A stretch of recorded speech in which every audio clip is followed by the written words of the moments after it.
When we think of magic, we think of tricks and entertainment. I don't think we really understand this art anymore, and this video is my attempt to bring light to the matter. I want to share my own personal experience with magic. When I was young, I started having strange dreams in which I would have an OBE, or out-of-body experience, in which I'd be awake in my dreams. But an OBE is more than that. I would wake up in the middle of the night and my body would be shaking, like electricity bursting through my body, and then bam, you start to gently float. You then notice that you can see your own face and you're in your bedroom. It's hard to move around because you're so used to the material realm that at first it's so strange. I think this deserves to be in a different category of dreams. This is an experience. This is something real. And at the time, I didn't understand that this was an OBE. I just thought this was being awake in a dream. So, this started me down my journey of the occult, or hidden knowledge. I soon learned that there was an entire arcana of knowledge behind this subject that I couldn't even imagine. I'm still trying to put it all together. But there's something really deep about this art, because when you really study it, and when you really look into it, you realize that the people who wrote these ancient grimoires and even modern occultists on the subject of magic are some of the most intellectual individuals I've ever had the pleasure of reading. It's the most fascinating subject ever. You literally are reading about the nature of reality. I want to stimulate that curiosity in everyone because I believe it's essential to the survival of the human race. So, what is magic?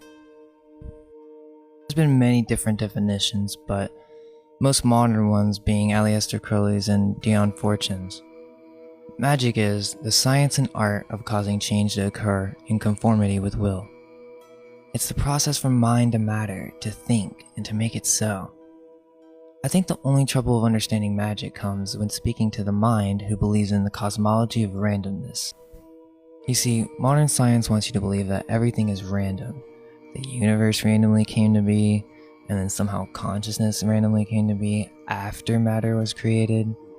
This is what I have to try to get you to let go of. Because one, we don't know anything, and two, that whole idea is very religious, similar to Christianity. It's all in the faith of some intellectual terminology that in the end doesn't even make sense. Let's just use critical thinking and come to certain conclusions, and always be willing to reconsider them as you're following your intuition and putting together the different pieces.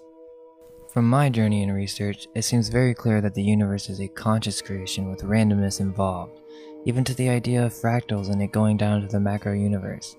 Does reality exist if there's no one there to perceive it? Maybe fractals in close-up detail is a way for reality to make up for the fact that you're becoming aware of it. This goes down to the atomic level as well. If a tree fell deep in the woods and no one was there to hear it, did it really fall? Why do you think this is even a saying? It's because there's a deep truth in it, which means, without consciousness, there is no reality, and the whole world revolves around you. No, like seriously, when you were young, don't you remember? The world doesn't revolve around you. That's what they would say, right? Well, if no one told you that, you would definitely believe that, or at least I did when I was young. When you see the world that way, the world opens up to you. It speaks to you. You can follow different directions and truly learn what it means to be here.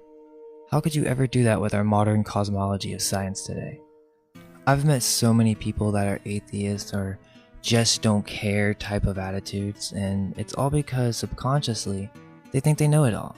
They think they got the world all figured out.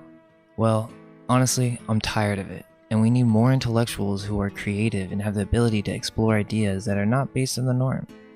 This world is a reflection of our internal self. We are fantastical beings of magnetic currents, with the ability to redistribute light and sound to create an internal-external experience. This is how we grow as a soul, which over the course of many lifetimes adds credit to our oversoul.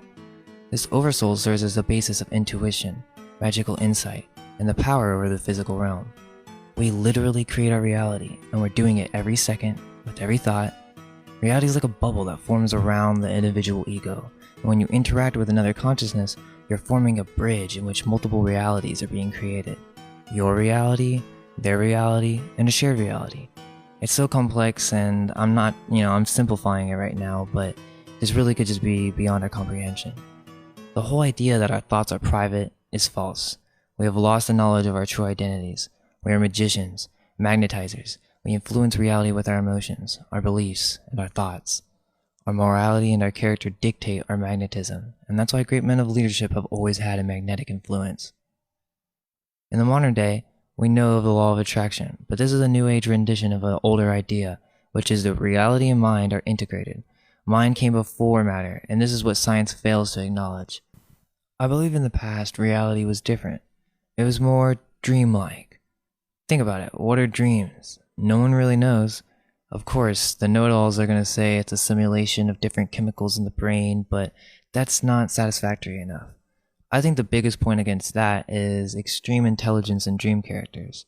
There are a variety of different types of dream characters, but after spending time observing, there's a type which seems to know way more than you do. This obviously can't be understood by the atheist mindset.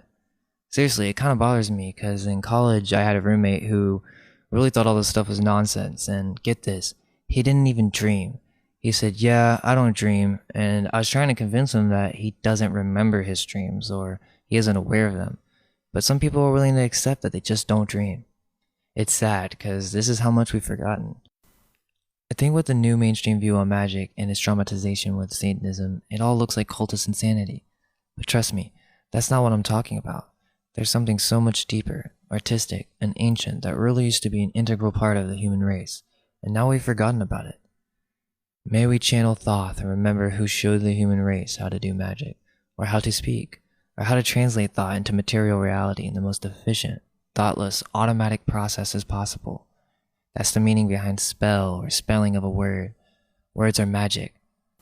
In short, magic is the science and art of causing change to occur in conformity with will, but it requires an individual who has practiced the higher arts of mind and who has a cosmology that is not constricted by limiting beliefs.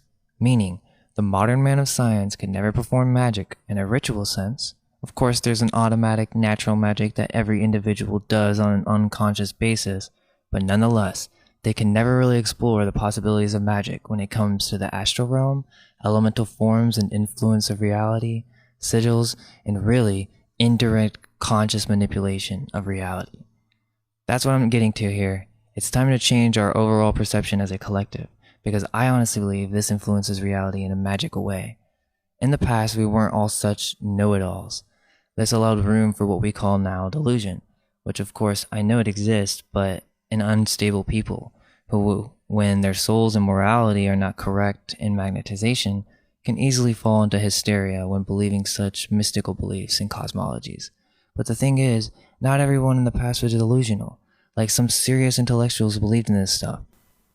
Like I'm talking from ancient world to the founding fathers. There's some deep truth to this subject, and I know that very soon it will rise to public awareness with an intellectual light. Thanks for watching, and I honestly want to make multiple videos on this subject. Just trying to explain it in a couple different lights, or even elaborating on anything that I feel needs more explanation. Leave me a comment on something that you had a question about, because there's just so much to say. Have you guys ever had an OBE? I'd love to hear about it. Thanks again, and until next time. Let go of everything you think to be true. Relax the mind and ask the question, do I truly understand what this reality is?